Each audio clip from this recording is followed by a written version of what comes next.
नमस्कार दोस्तों। आज अपन पूरा का पूरा सुजस समाचार है वो अपन इस क्लास के अंदर पढ़ने वाले हैं। तो जो पहली बार है वो चैनल को जरूर सब्सक्राइब कर देना।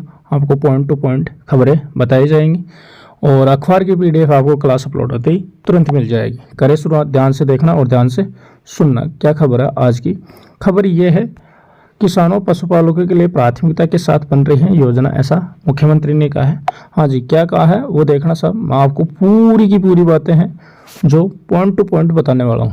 पंचायती राज सशक्तिकरण एवं अभिनंदन समारोह। मुख्यमंत्री भजनलाल शर्मा ने कहा कि गरीब किसान और पशुपालकों को मजबूती देकर ही पंडित दीनदयाल उपाध्याय और डॉक्टर भीमराव अंबेडकर चौधरी चरण सिंह के ग्रामोदय के सपनों को साकार किया जा सकता है। हाँ जी, राज्य सरकार की योजनाओं का फोकस गांव के बुनियादी ढांचे के विकास, किसानों की आय बढ़ाने और ग्रामीण उद्योगों को बढ़ावा देने पर है। हाँ जी, और देखना सब आगे क्या है।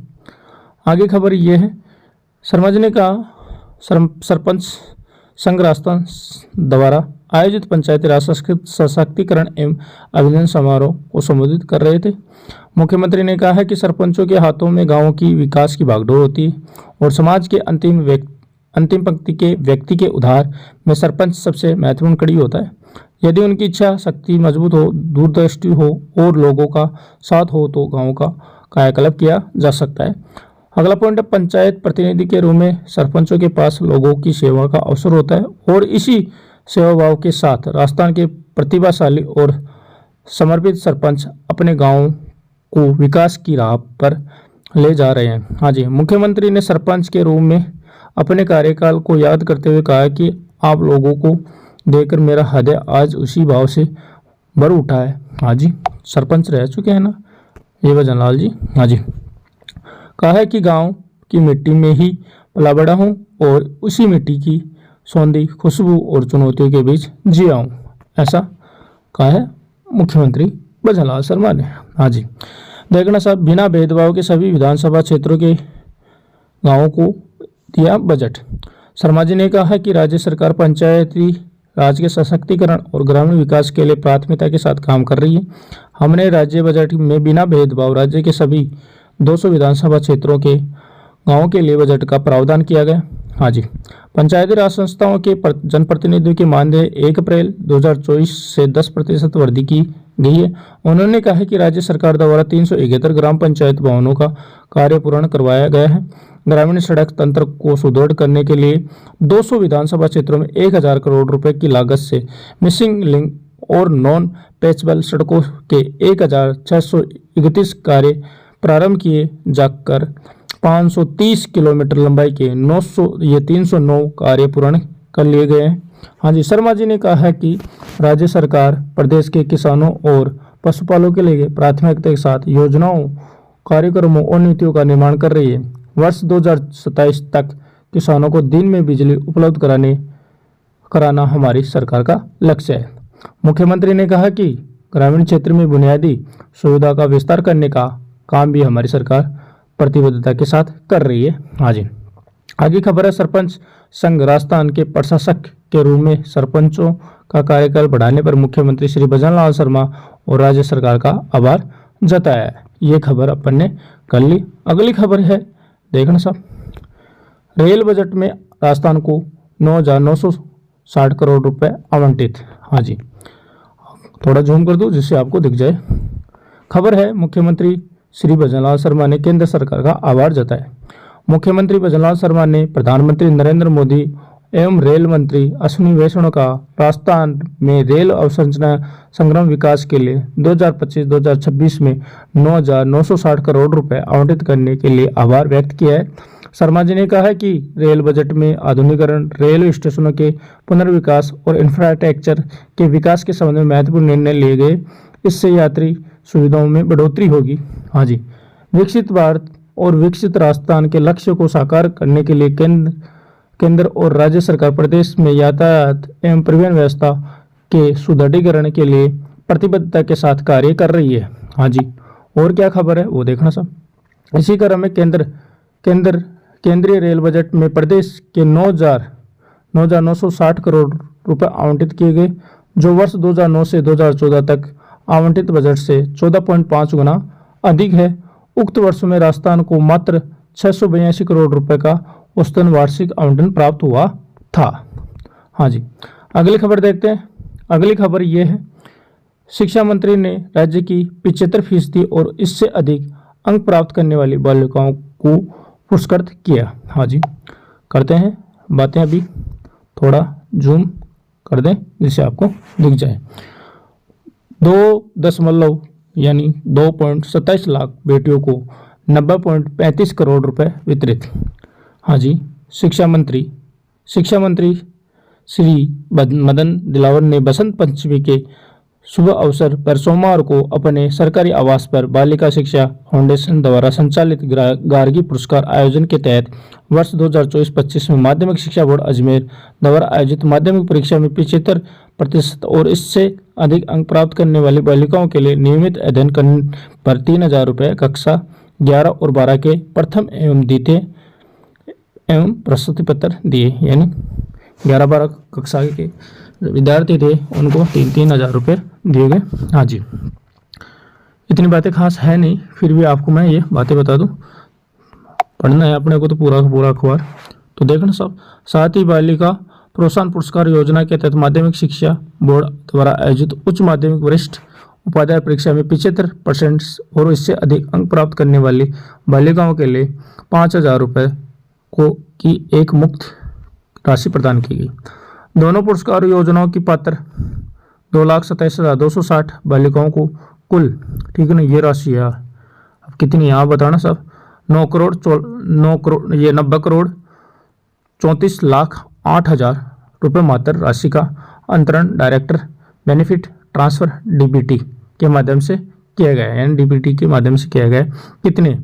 90 करोड़ 34 लाख 8,000 रुपये। हाँ जी, अगली खबर ये देखते हैं। खबर क्या है? गार्गी पुरस्कार योजना की प्रथम किस्त में 80,129 और द्वितीय किस्त में 36.317 बालिकाओं, ये पॉइंट नहीं है यहाँ, ठीक है ना, ये है 36,317 बालिकाओं एवं बालिका प्रोत्साहन योजना के तहत 1,10,260 बालिकाओं सहित कुल 2,27,260 बालिकाओं को यह राशि प्रदान की गई है। हाँ जी, अगली खबर और देखते हैं। शिक्षा मंत्री कौन है? मदन दिलावर ने सभी मेधावी बालिकाओं एवं उनके अभिभावकों को संबोधित करते हुए कहा है कि राज्य में बालिका शिक्षा को प्रोत्साहन करने के लिए राज्य सरकार द्वारा बालिका शिक्षा फाउंडेशन की स्थापना 1995 में की गई थी। हाँ जी, और खबर है, इसी उद्देश्य से प्रतिपूर्ति के क्रम में वर्तमान में विभिन्न योजनाओं का संचालन किया जा रहा है। इसी के फलस्वरूप इन सभी मेधावी बालिकाओं को यह पुरस्कार राशि प्रदान की गई है। हाँ जी, आगे खबर है, इसी दौरान संयुक्त शासन सचिव एवं निदेशक बालिका शिक्षा फाउंडेशन श्री मनीष गोयल ने छात्राओं से परीक्षा संबंधित टिप्स शेयर किए। हाँ जी, अगली खबर देखते हैं। अगली खबर क्या है अपनी? अगली खबर ये है कि प्रधानमंत्री फसल बीमा योजना के तहत मेरी पॉलिसी मेरे हाथ अभियान शुरू।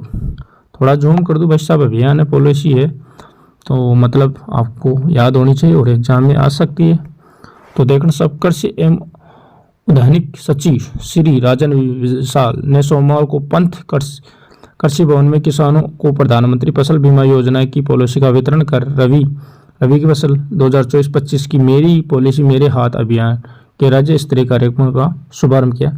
इसी दौरान राजन विशाल ने बताया कि मुख्यमंत्री भजनलाल शर्मा की कृषक हितैषी नीति को मद्देनजर रखते हुए उनके निर्देश पर फसल बीमा योजना को और सरल बनाने और किसानों को ज़्यादा से ज़्यादा लाभ प्रदान करने के लिए कृषि विभाग प्रयासरत है। हाँ जी, कृषकों को समय पर बीमा पॉलिसी की हार्ड कॉपी नहीं मिलने पर खराबा होने पर, फसल खराब होने पर, है ना, फसल की जानकारी एवं किसानों को बीमा के प्रति जागरूक करने के लिए पूरे प्रदेश में ग्राम पंचायत मुख्यालय पर शिविर लगाकर पॉलिसियों का वितरण 15 मार्च तक किया जाएगा। हाँ जी, 15 मार्च तक ये पॉलिसी का वितरण किया जाएगा। आगे देखना सर, 5 फरवरी से आयोजित किए जा रहे एग्रोस्टेक योजना के कैंपों में भी कृषि प्रवेशकों द्वारा पॉलिसियों का वितरण किया जाएगा। जो किसान इन शिविरों में पॉलिसी प्राप्त करने से, ठीक है ना, वंचित, यही होगा, वंचित रह जाते हैं तो वे अपनी फसल बीमा पॉलिसी संबंधी कृषि परिवेशक से प्राप्त कर सकते हैं। कृषकों को खरीफ फसल के लिए 2%, रबी की फसल के लिए 1.5% और वाणिज्य एवं बागवानी फसलों के लिए 5 प्रीमियम अदा करना पड़ता है। हाँ जी, ये याद रखना आप। आगे देखते हैं, आगे खबर है, फसल बीमा सभी श्रेणी के कृषकों के लिए खरीफ 2022 से स्वैच्छिक है, लेकिन ऋणी कृषकों को योजना के पृथक होने के लिए, योजना से जुड़ने के लिए अंतिम तिथि से 7 दिन पूर्व लिखित में आवेदन किया जाना आवश्यक है। हाँ जी, अगली खबर देखते हैं। अगली खबर ये है, एग्रीस्टेक योजना, किसानों को डिजिटल पहचान मिलेगी। प्रदेश की प्रत्येक ग्राम पंचायत पर 5 फरवरी से 31 मार्च तक शिविर। हाँ जी, तो ये शिविर लगने वाला है। मुख्यमंत्री भजनलाल शर्मा के मार्गदर्शन में किसानों को सशक्त करने के लिए डिजिटल रूप में से सक्षम बनाने की दिशा में एक महत्वपूर्ण कदम उठाया जा रहा है। हाँ जी, एग्रीस्टेक योजना में किसान रजिस्ट्री प्रोजेक्ट को 5 फरवरी से संपूर्ण राजस्थान में लागू किया जा रहा है। इस योजना के तहत राज्य के सभी जिलों में 5 फरवरी से 31 मार्च तक प्रत्येक ग्राम पंचायत मुख्यालयों पर 3 दिवसीय शिविरों का आयोजन किया जाए, जहां किसानों की फॉर्मर आईडी बनाई जाएगी। हाँ जी, आगे देखते हैं, मौके पर ही कई योजनाओं में पंजीकरण होगा। ग्राम पंचायत मुख्यालयों पर आयोजित होने वाले शिविरों में किसान जिला प्रशासक द्वारा निर्धारित तिथियों को प्रातः 9 साढ़े 9 बजे से साय 5:30 बजे तक अपना रजिस्ट्रेशन करवा सकेंगे। शिविरों में किसान आईडी तैयार करने के लिए साथ साथ प्रधानमंत्री सूर्य घर योजना, मुख्यमंत्री आरोग्य आयुष्मान योजना, किसान क्रेडिट कार्ड, मंगला पशु बीमा योजना, पशु टीकाकरण, पशु चिकित्सा एवं उपचार सहित पशुपालन विभाग, चिकित्सा एवं स्वास्थ्य विभाग, ग्रामीण विकास एवं पंचायती राज विभाग, सामाजिक न्याय अधिकारिता विभाग सहित अन्य विभागों की योजनाओं से भी किसानों को लाभान्वित किया जाएगा। हाँ जी, आगे देखते हैं, किसान आईडी बनाने की प्रक्रिया क्या है। सभी ग्राम पंचायत मुख्यालयों पर 3 दिवसीय शिविरों का कार्यक्रम जिला कलेक्टर द्वारा निर्धारित किया जाएगा, जिनकी जानकारी ग्राम पंचायत कार्यालय, तहसील कार्यालय से प्राप्त की जा सकती है। पोर्टल www.rjfrc rajasthan.gov.in क्लिक करें। सभी ये से भी आप अपने शिविर की तिथि और स्थान की जानकारी प्राप्त कर सकते हैं। ये साइड है, जिनसे आप डेट की जानकारी कर सकते हैं शिविर की। शिविरों में किसान को रजिस्ट्रेशन होने पर एनरोलमेंट स्लिप दी जाएगी, जिसके 24 घंटे के अंदर किसान के मोबाइल नंबर पर फॉर्मल रजिस्ट्रेशन SMS के माध्यम से प्राप्त हो सकेगी। हर किसान को 11 अंकों की एक विशिष्ट पहचान मिलेगी। किसान रजिस्ट्री एग्रीस्टेक परियोजना के तहत कृषि एवं किसान कल्याण मंत्रालय भारत सरकार की एक पहल है। इसके तहत प्रदेश के प्रत्येक किसानों को आधार आधारित 11 अंकों की एक यूनिक आईडी आवंटित की जाएगी। हाँ जी, तो ये खबर थी आज की। क्लास पसंद आई हो तो चैनल को जरूर सब्सक्राइब कर देना। अखबार की PDF आपको क्लास अपलोड होते ही तुरंत मिल जाएगी। ठीक है दोस्तों, जय हिंद, जय भारत।